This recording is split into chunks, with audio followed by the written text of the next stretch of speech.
This edition of the Ridley Report is brought to you by Freaking.com.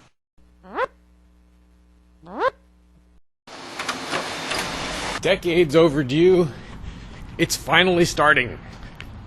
Some semblance of a property tax revolt in New Hampshire. By declaring his controversial home a parsonage or church or something like that, keen radio host Ian Freeman has probably triggered the 3-year countdown to having the home taken.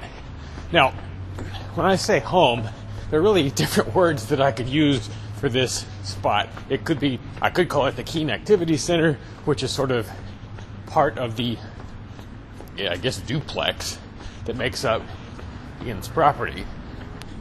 That place is even more controversial than Ian's house. Although, I'm really not sure what all the definitions are here and what all the geographic significance of each part of the property is. And I'm not sure if the Keene Activity Center is part of that, if it's just Ian's house. But anyway, the important thing is there's a property there that's basically going into revolt status. Now, if I understand correctly, this situation is different from what's developing in Grafton,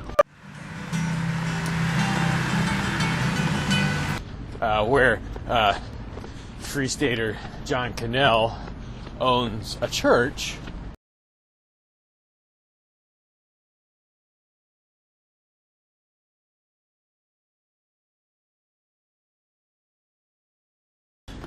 which is in fact a church building and is open to the public for worship services and so forth to a large extent.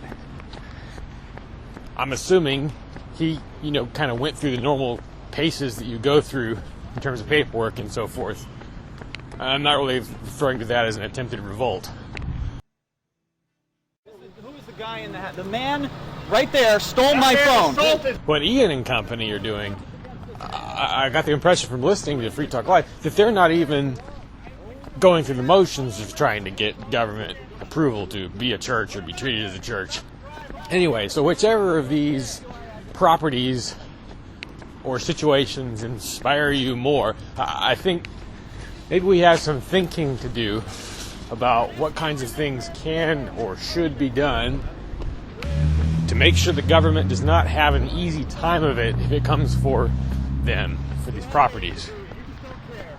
Here are some of my brainstorms. Things we've never been able to do before. So in some cases. Let's say we get to the point, perhaps in the year 2016, where the house is now at risk of confiscation.